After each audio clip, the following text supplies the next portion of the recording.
Aleluia, a graça e a paz do Senhor Jesus, nossos amados alunos, queridos irmãos do telepresencial. Vamos hoje para a nossa 8ª aula de epístolas pastorais. Nós estamos estudando a primeira epístola, ou a primeira carta de Paulo para Timóteo. E hoje nós vamos encerrar essa primeira carta, a epístola de 1 Timóteo. E, como você já percebeu, quero apenas relembrá-lo, fazendo um pano de fundo, Paulo escreve para Timóteo, para ensinar Timóteo como que ele deve proceder na liderança da casa de Deus, ao edificar a casa de Deus, a igreja. Lembra, Paulo não está em Éfeso, Paulo escreve para Timóteo, e a intenção de Paulo é orientar Timóteo. Timóteo, para levantar o presbítero, faça dessa maneira. Timóteo, toma cuidado com os ensinos errados. Quem estiver ensinando errado, não dê ouvidos. Timóteo, as viúvas, faça assim. Timóteo, com os mais velhos, proceda dessa maneira. Com os mais novos, você é como irmão. Com os mais velhos, trate-os como pais.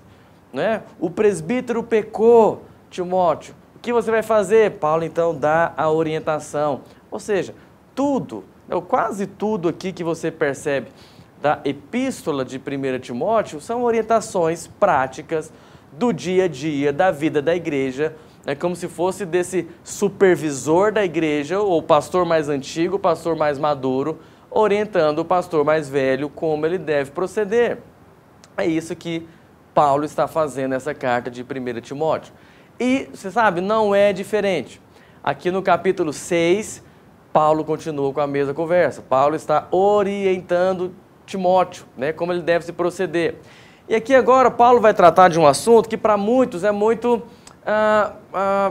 complicado, ainda mais no século 21, onde nós não temos mais escravidão no mundo, graças a Deus por isso. Mas na época em que Paulo está escrevendo para Timóteo, existiam ainda escravos. Então, o começo do capítulo 6, Paulo vem tratar dessa atitude dos servos e senhores. Olha o que Paulo diz. Vamos acompanhar, olha na projeção. Todos os servos que estão debaixo de jugo considerem dignos de toda honra o próprio Senhor. Uau! Para que o nome de Deus e a doutrina não sejam blasfemados.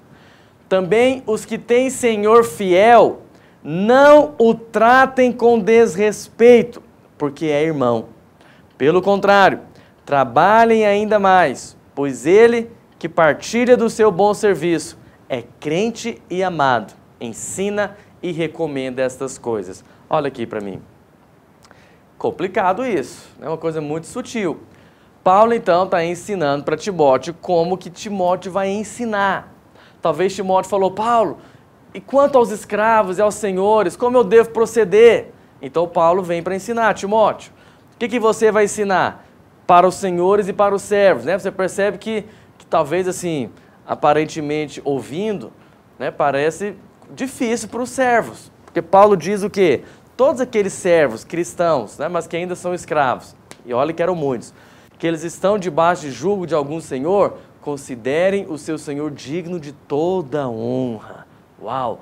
E depois ele fala ainda para que o nome de Deus não seja blasfemado, nem a doutrina, nem o evangelho. Depois ele vai dizer, mas se o Senhor for crente, for fiel, ele é crente, ele é amado, ele é irmão, você ainda tem que trabalhar bem para ele, tem que tratá-lo bem, não com desrespeito. Então, olha só, naquela época havia milhões de escravos do Império Romano. Acredita-se que era cerca de 70% do Império Romano eram escravos, da população de Roma era constituída por escravos. E no primeiro momento, irmãos, quem se converteu ao Evangelho foram quem? Foram os pobres, foram os escravos. Então, é muito provável que na igreja você tinha muitos pobres, muitos que eram escravos, que eles tinham lá os seus senhores, eles talvez poderiam participar das reuniões, mas eles ainda eram escravos. Agora, presta atenção, mesmo mesmo que a palavra de Deus não apoie a escravidão, você sabe, não existe nada no Novo Testamento contra a escravidão. Você não vai ver nenhum apóstolo escrevendo contra a escravidão. Agora presta atenção, eu quero te explicar isso. Pastor, significa que a Bíblia é a favor da escravidão? Não.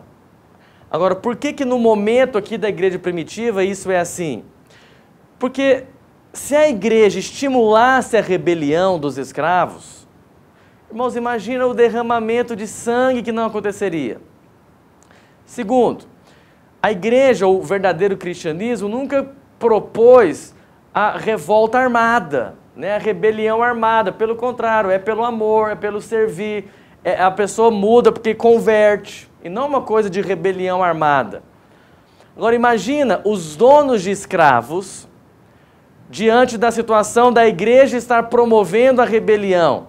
Então eles iriam atacar a igreja, iam matar os pastores, pregadores, iam acabar com toda a doutrina, ia acabar qualquer escravo que se convertesse, eles iam matar para impedir a revolta. Então imagina o tanto de pessoas que não converteriam, imagina o tanto que o evangelho não seria pregado, né? Se naquele momento em específico isso tivesse sido estimulado pelo cristianismo. Então olha só, o que eu quero te ensinar, preste bastante atenção nisso. Apesar de não estimular uma revolução, o ensino do Novo Testamento por si só, ele destruiu completamente ao longo dos anos a ideia da escravidão. Talvez você fique me ouvindo e pensando assim, é por isso que eu não sou cristão, porque tinha escravo. Mas olha só, hoje nós só não temos escravos no mundo por causa do cristianismo. É o cristianismo que promoveu isso, até mesmo para as irmãs. Se hoje as mulheres têm algum direito nesse planeta, é por causa do cristianismo também. Eu fico vendo algumas feministas, movimentos de esquerda, falam tão mal do cristianismo, criticam tanto o cristianismo, mas mal eles sabem que eles só possuem o direito que eles têm por causa do cristianismo. Isso foi o cristianismo que promoveu o fim da escravidão, é o cristianismo que promove o direito das mulheres também, e sempre baseado em quê? Baseado no ensino do Novo Testamento, que todo homem é igual diante de Deus. Então, qual você acha que era o argumento para acabar com a escravidão? Se o mundo, naquela época, estamos falando há uns 3 séculos atrás, o mundo em si era cristão, o mundo ocidental, e diante do cristianismo, todos são filhos de Deus.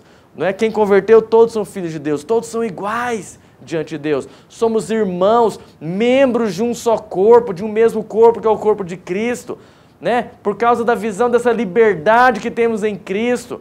Então, é o cristianismo que promove o fim da escravidão. Por mais que na época que as epístolas estavam sendo escritas, você não teve essa ênfase da igreja.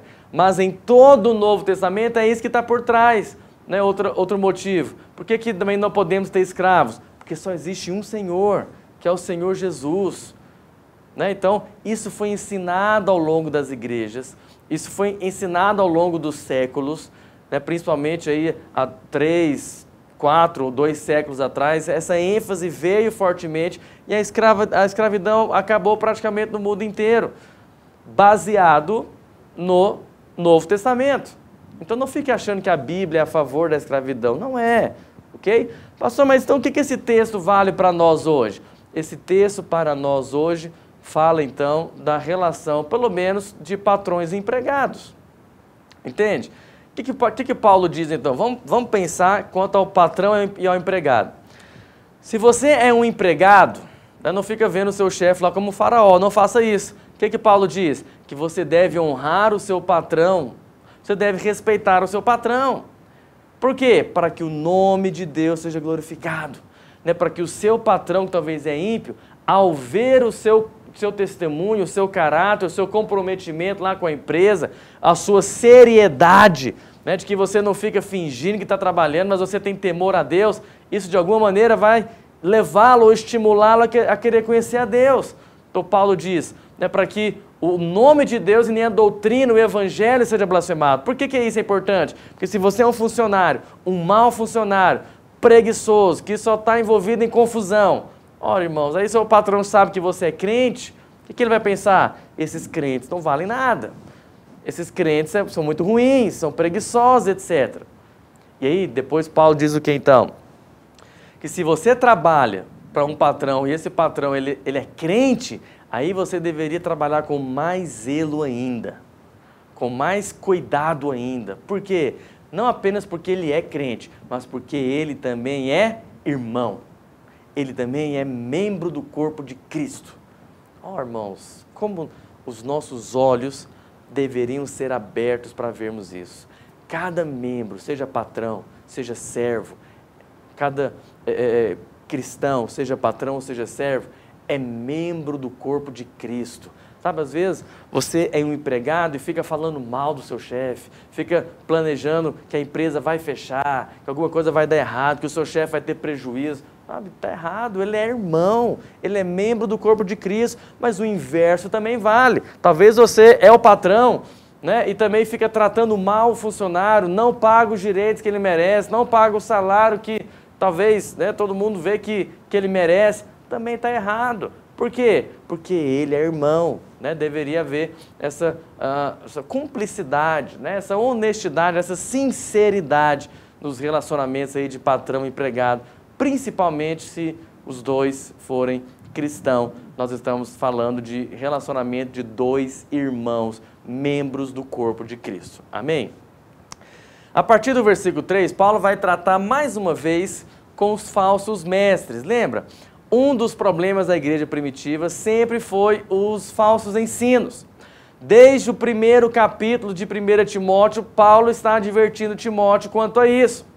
Então, aparentemente, parece que a igreja primitiva e a igreja de Éfeso estava sendo bombardeada, né, por ensinos errados. Nós já falamos aqui, tem os ensinos judaizantes. Outro momento, Paulo falou que eles estavam proibindo o casamento, ou proibindo algum tipo de comida, né? Você tem os ensinos gnósticos. A igreja aqui de Timóteo estava sendo bombardeada por ensinos errados, né? Aqui, mais uma vez, a importância de ter o pastor ali, né? Mais uma vez, a importância de ter Timóteo, porque Timóteo está guardando a doutrina, né? Timóteo está guardando a igreja, Timóteo está ensinando ali o evangelho como Paulo ensinou. Mas isso não evitou a igreja de sofrer ataques. E mais uma vez, Paulo vem advertir contra o perigo dos falsos mestres. Olha o que diz, versículo 3.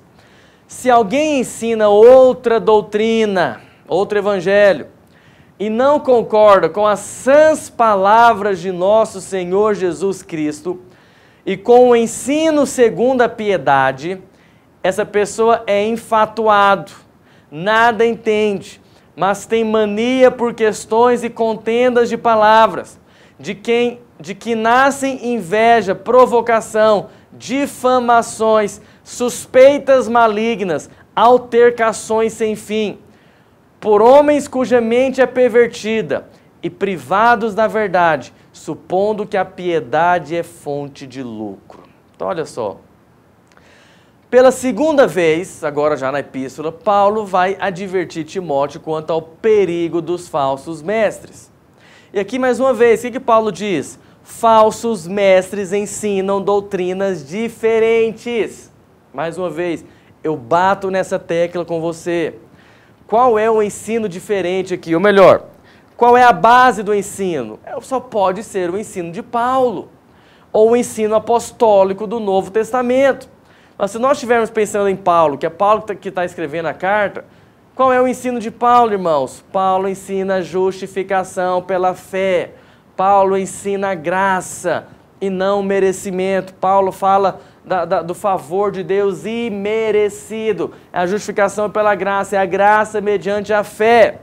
E Paulo está dizendo o quê? Se alguém ensina outra doutrina, né, que não é um ensino apostólico, e não concorda com as sãs palavras do nosso Senhor Jesus Cristo. Olha que comparação.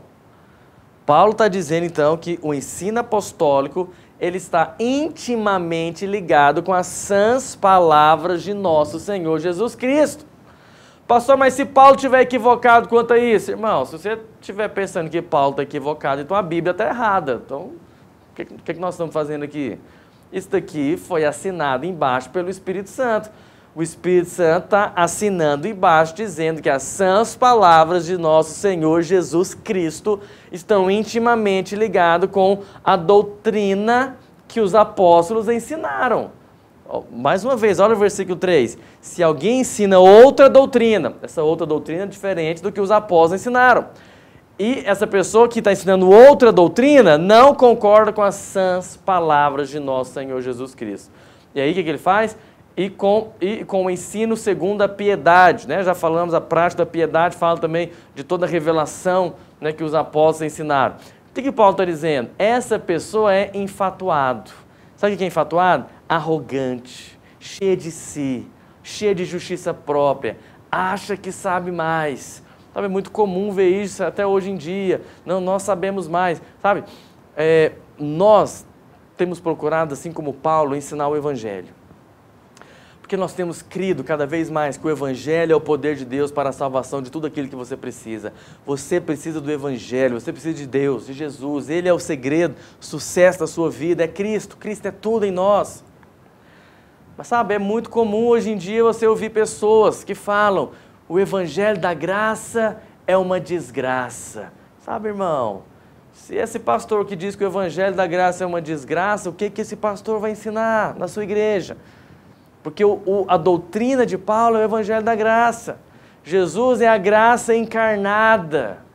E o que Paulo diz? Essas pessoas são enfatuadas, arrogantes, cheias de si, né? Têm rejeitado o ensino, são vaidosos. E Paulo diz o quê? Nada entendem, não têm revelação, mas pelo contrário, eles têm mania por questões e contendas de palavras. Já viu pessoas que só querem contendas, só querem discussão, e tudo baseado na inveja, na provocação, na difamação, de ficar falando mal, né? Hoje em dia é muito comum você ficar desconstruindo suspeitas malignas, e Paulo diz o quê? Eles têm a mente pervertida, são privados da verdade.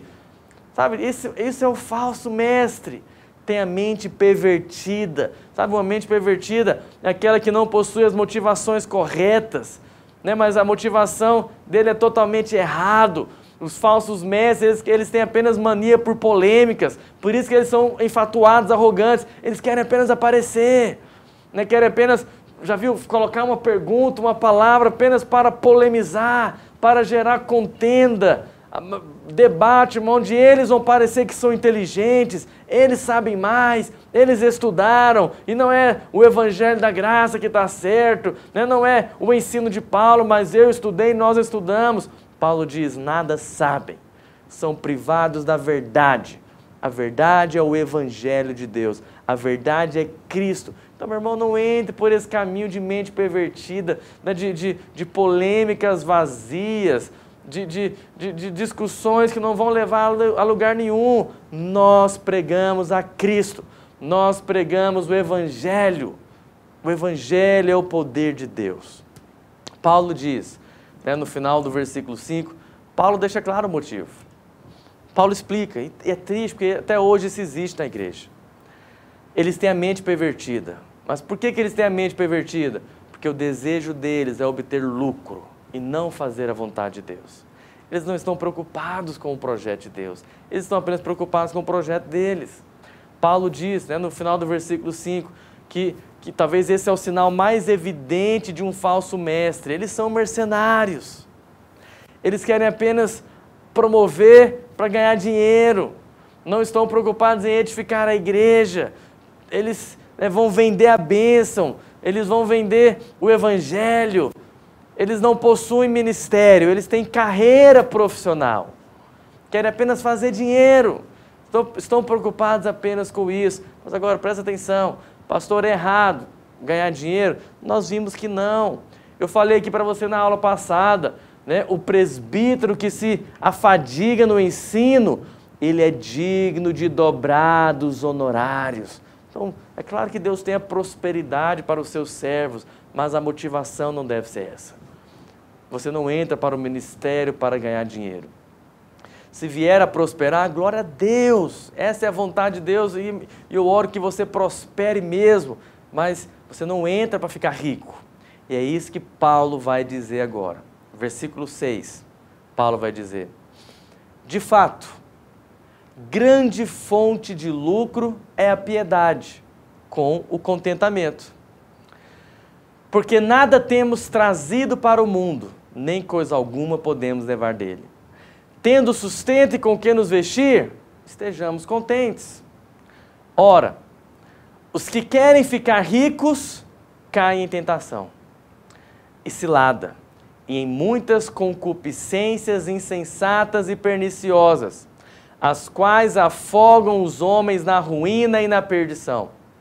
Porque o amor do dinheiro é a raiz de todos os males, e alguns nessa cobiça se desviaram da fé e a si mesmos se atormentaram com muitas dores. Então, olha só, irmãos, Paulo agora vem então ensinar qual é a atitude básica do homem de Deus. É o contentamento. Pastor, o que é o contentamento? Sabe, contentamento não é você não ter nada. Contentamento não é você ficar feliz porque você não tem nada. Não é isso.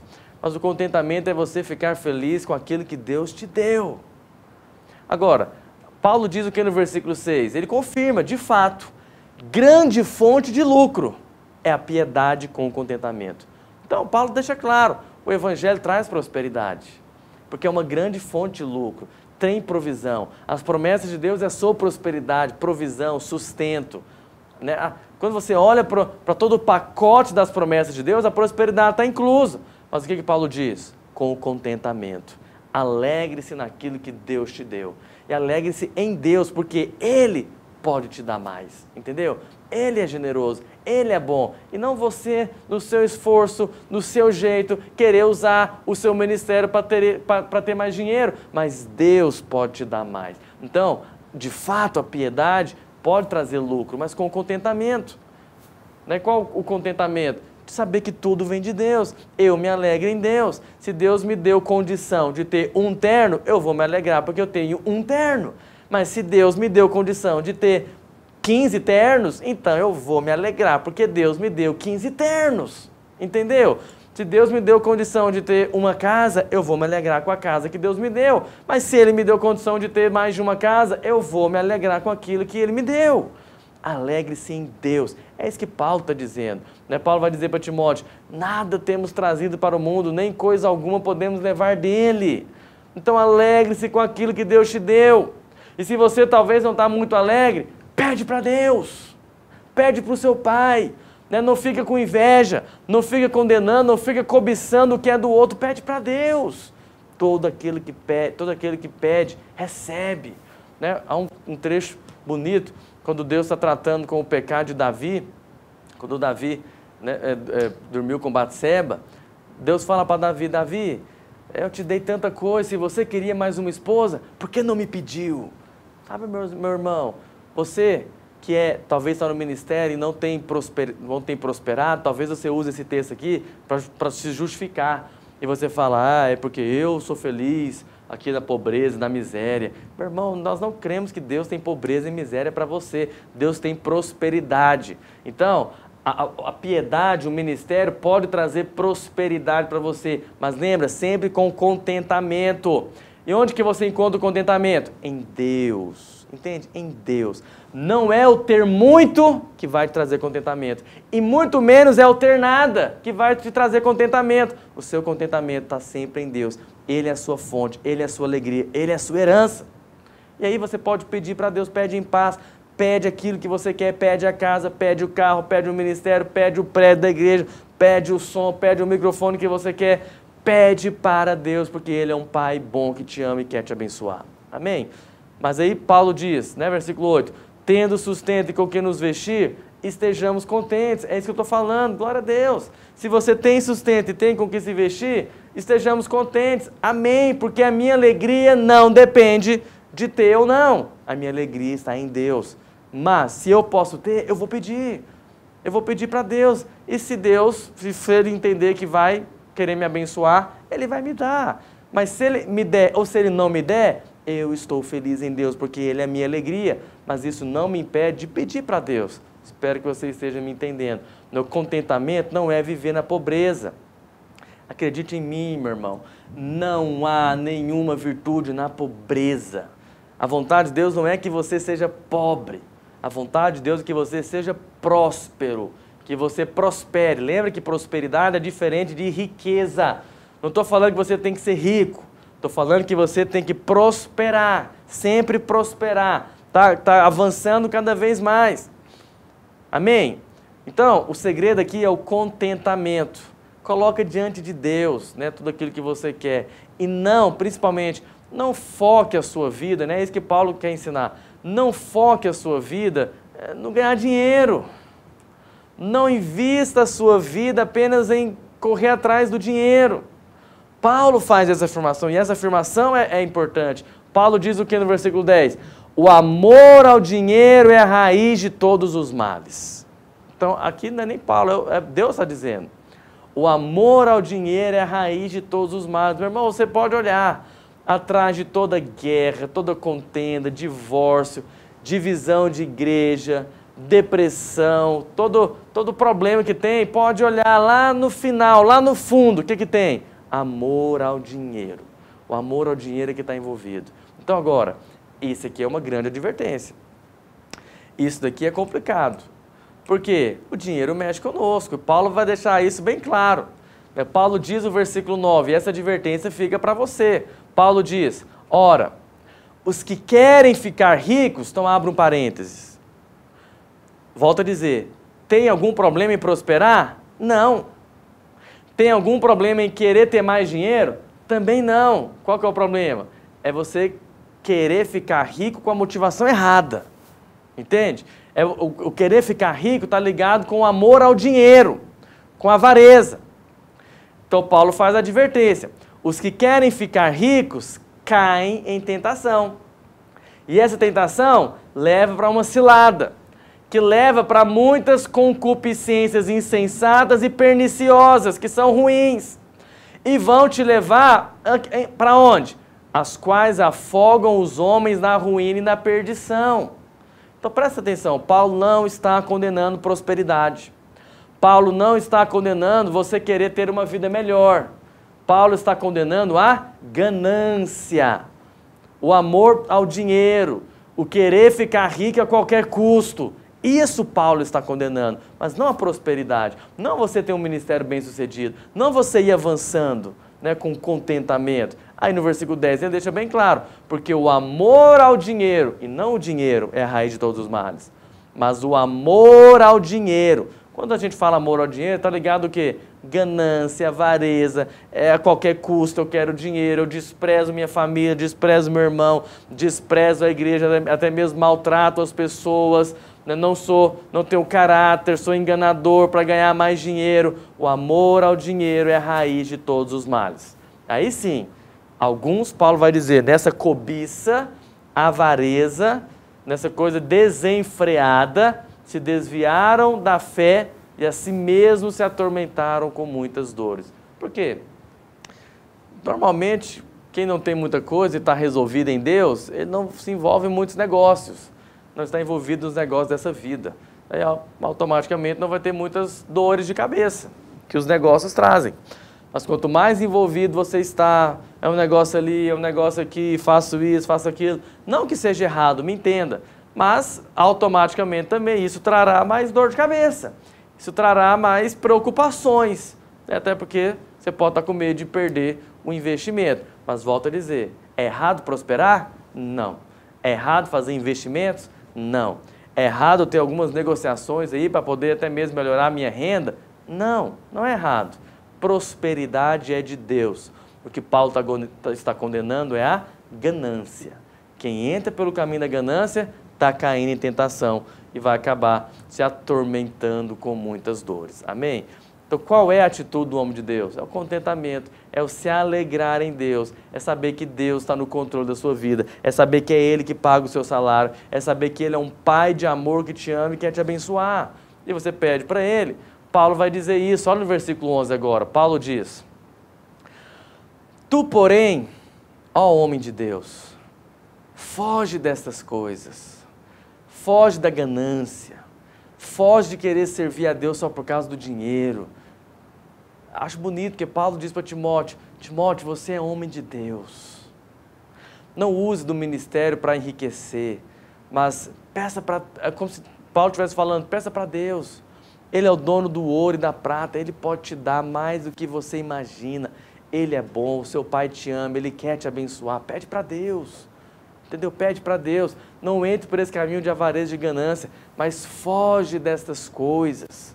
Foge desse caminho da ganância que vai levar o amor ao dinheiro, né? Mas que o dinheiro seja o seu servo, que você use o dinheiro para edificar a igreja e para viver bem, né? Viver tranquilo, isso é de Deus.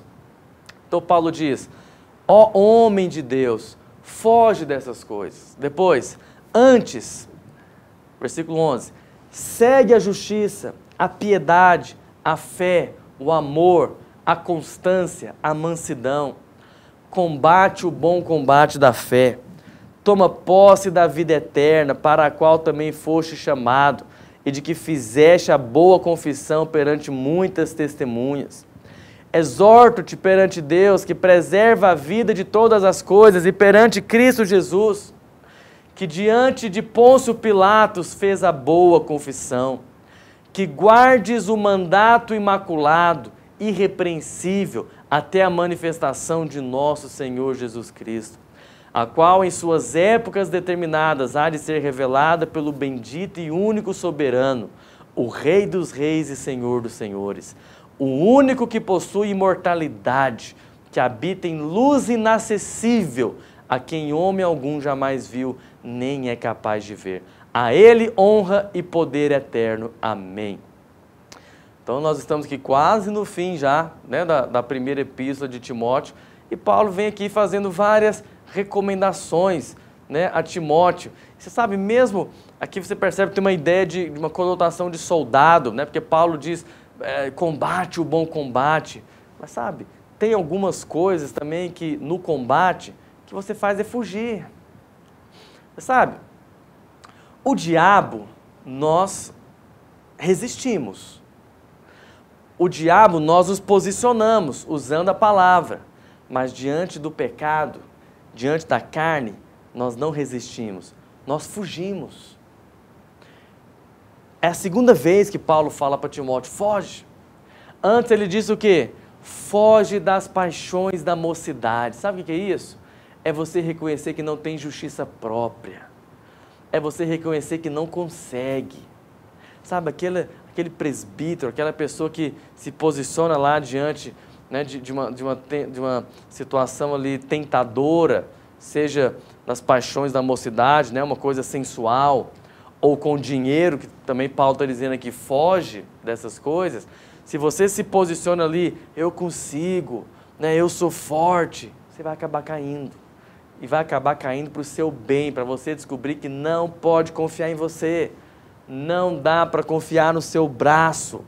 Por isso que a orientação apostólica nunca é resista ao pecado, faça força diante do pecado, fica firme diante do pecado. Sabe? É crueldade virar para o irmão e falar, resista, né? Vença o pecado. Não, nós não vencemos o pecado, nós fugimos do pecado. Nós fugimos da tentação. Então, é a segunda vez, diante do pecado ali sexual, né, das paixões da mocidade, o que Paulo fala para Timóteo? Foge. Como que você vai vencer o pecado, Timóteo? Foge.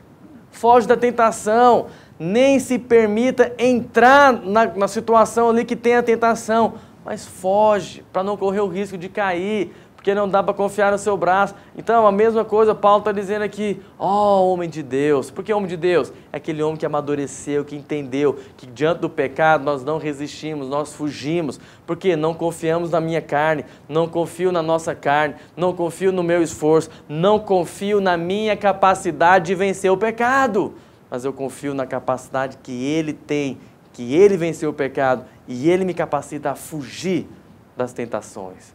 Entende? Ele venceu o pecado, eu não venço, eu fujo. Nós fugimos. E mais uma vez Paulo vai dizer aqui, né, diante dessa situação aqui da ganância, né, de querer ganhar o dinheiro, Paulo fala o quê? Ó, homem de Deus, foge dessas coisas, não fica próximo a isso, não fica misturado a isso, né, mas apenas sai, foge, todo homem de Deus tem que aprender também a fugir da tentação. É interessante que Paulo fala o fugir, o seguir e o combater, né, para Timóteo. O foge é o fugir da tentação. Você sabe que não consegue resistir. Então você nunca se posiciona com essa maneira de que eu consigo, eu sou forte. Não caia nessa mentira do diabo. Diante do pecado, você foge. E faz o quê? Segue a justiça. Essa é a orientação de Paulo. Segue a justiça. Aí você está pensando, pastor, qual justiça? Meu irmão, só pode ser a justiça do Novo Testamento. A justiça do Novo Testamento é a justiça de Cristo. Então o que é isso? Você está sempre confessando que você já é justo diante de Deus. Pastor, e quando eu peco, o diabo vem trazer condenação na minha cabeça, o que eu faço? Você se levanta e fala, o sangue de Jesus já me perdoou, eu já fui lavado, perdoado, sobre mim já não há culpa, já não há condenação, porque a Bíblia diz que dos meus pecados ele jamais se lembrará, eu já sou justo diante de Deus, porque Ele é quem me justifica, eu fui revestido de Cristo. O que Paulo está ensinando para Timóteo? Segue a justiça, permaneça na justiça de Cristo. Sabe, meu irmão, não é a sua justiça, não pode ser a sua justiça que te credencia diante de Deus, porque você nunca vai conseguir satisfazer a justiça divina. Então é a justiça de Cristo, permaneça na justiça de Cristo, segue a justiça de Cristo. E aí, sabendo disso então, fugindo da tentação e seguindo a justiça de Cristo, aí sim você combate o bom combate da fé. Porque, na verdade, você vai perceber que o verdadeiro combate é o combate da fé. Na verdade, o único combate que existe é o combate da fé. Pastor, por que o combate da fé? Porque você vai perceber, o combate é sempre na cabeça. Em quem você vai crer. Se é no diabo, se é nas acusações do diabo, se é nas mentiras do diabo, ou se é na palavra de Deus. Por isso que o combate é sempre o combate da fé. O diabo vem e fala, você é um pecador, não merece a bênção de Deus. Aí é o combate da fé, você vai falar, eu mesmo sabendo que eu sou pecador, Ele já me perdoou. E não é porque eu mereço, é porque Ele é bom.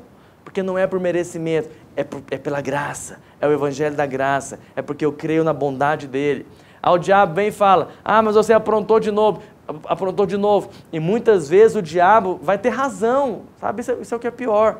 O diabo vai gerar uma condenação em você e ele está certo, porque você talvez realmente errou. Mas esse é o combate da fé. É quando você se levanta e fala, eu creio na palavra de Deus, que diz que mesmo quando eu erro, Ele já me perdoou. Mesmo que eu tenha errado, eu continuo sendo filho amado de Deus.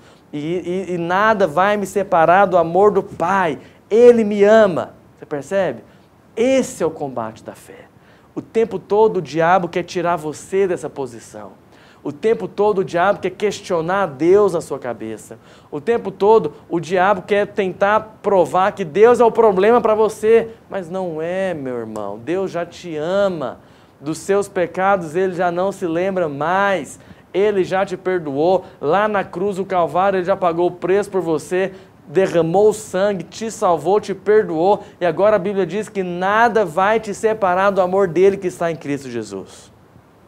Esse é o combate da fé. Segue a justiça, fica firme nessa verdade. Que o Senhor nos dê mais tempo para falar do Evangelho da Graça. Quanto mais você entende o Evangelho da Graça, meu irmão, mais você, é cheio desse amor de Deus, mais você quer viver para Deus, mais você quer entregar a sua vida e viver pela igreja. Muitas pessoas acham que falar do Evangelho da Graça é promover o pecado, mas na verdade é o contrário. Quanto mais você entende que é amado por Deus, menos você quer o pecado. Por quê? Porque cristianismo é uma questão de natureza. Ou você nasceu de novo e tem Deus habitando dentro de você, ou você não tem. Amém? Versículo 17, já estamos indo aqui para o finalmente, a carta já está acabando. Vamos colocar aqui o versículo 17. Isso. Só um instante. Versículo 17, Paulo vai dizer agora. É outra advertência contra os ricos, ou essas pessoas que querem viver na ganância. Paulo vai dizer, exorta aos ricos do presente século que não sejam orgulhosos, nem depositem a sua esperança na instabilidade da riqueza, mas em Deus, que tudo nos proporciona ricamente para o nosso aprazimento. Que pratique o bem, sejam ricos de boas obras, generosos em dar e prontos a repartir. Que acumulem para si mesmos tesouros, sólido fundamento para o futuro, a fim de se apoderarem da verdadeira vida. Paulo, então, traz aqui mais uma advertência, né, para com os ricos. Mais uma vez, eu quero dizer, tem algum problema em ser rico? Não tem. Lembra sempre disso. Sabe, o próprio Senhor Jesus deveria ser rico, porque a roupa dele era das melhores. E Jesus tinha tesoureiro. Você tem tesoureiro? Quem é que precisa de tesoureiro? É só quem administra grandes quantidades de dinheiro. Jesus tinha tesoureiro. É bem provável que Jesus viveu uma vida próspera. Não faltou nada para ele, tinha em abundância. E ele trouxe a provisão para 12 famílias. Né? Jesus chamou os discípulos e sustentou aquelas famílias. Então Jesus tinha recurso. Então, mais uma vez, não é errado prosperar, ok? Mas o errado é a atitude cheia de ganância. Paulo vai dizer o quê? Exorta aos ricos do presente século que não sejam orgulhosos. Você percebe? O problema aqui que Paulo está advertindo não é a riqueza. Paulo não está falando, exorta aos ricos do presente século que não sejam ricos. Não é isso que Paulo está dizendo. O que Paulo está dizendo? Que não sejam orgulhosos, que não sejam cheios de justiça própria, arrogantes. Aí Paulo vem ensinar. E nem depositem a sua esperança na instabilidade da riqueza. Sabe, irmãos, Paulo é alguém que ele foi no céu, né? Ele viu muita coisa que nós não vimos. É como se Paulo estivesse dizendo, o que é essa riqueza? Essa riqueza não vale nada. Diante de Deus não tem valor nenhum. Mas se vocês soubessem o tanto que a vida é passageira, passa rápido. Então, Paulo está dizendo, prosperou? Amém. Tem dinheiro? Amém. Mas acredite em mim, não deposite a sua esperança na instabilidade da riqueza. Porque hoje você tem, amanhã você pode não ter. Mas coloque a sua confiança em quem?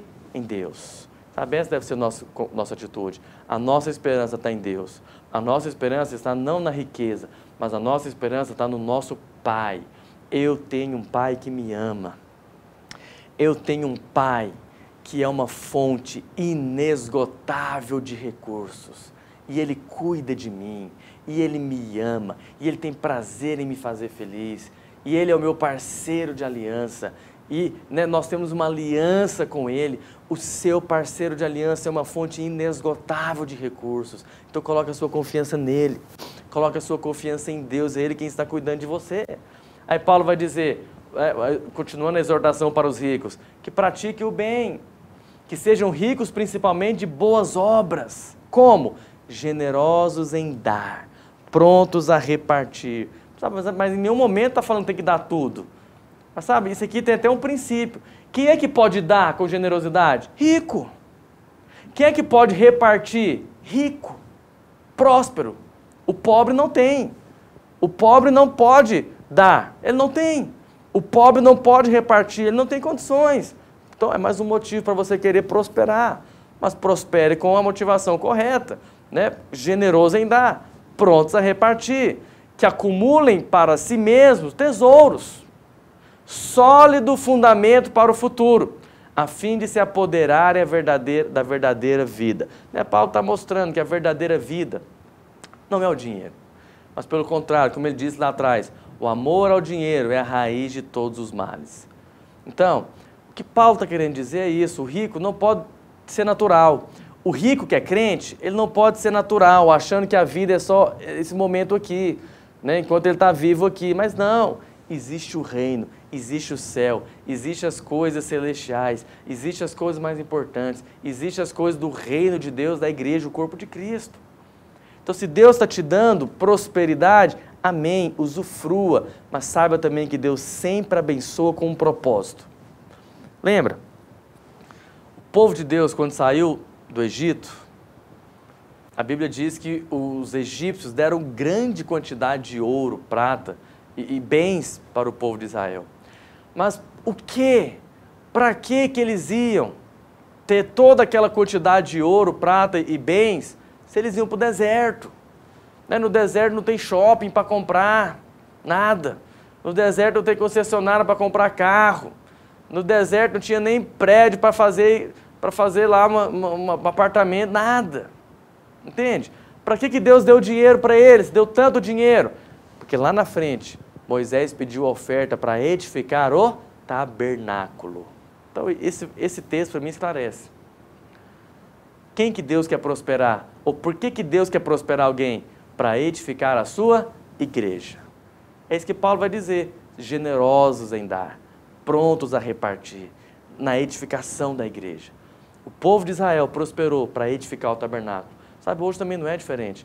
Deus prospera a vida dos irmãos da igreja, para que a igreja seja edificada. Eu creio nisso, para que mais prédios sejam abertos, para que mais pastores sejam sustentados, para que mais missionários sejam enviados, para que tenhamos orfanatos, creches, escolas, para influenciar uma geração, abrirmos mais igrejas, sustentarmos mais pastores, mais alunos, mas tudo isso para quê? Para que o evangelho seja pregado a toda criatura. Deus tem um compromisso com a sua igreja, Deus tem um compromisso com a sua obra, e a maneira de Deus abençoar a sua igreja é abençoando a vida dos irmãos.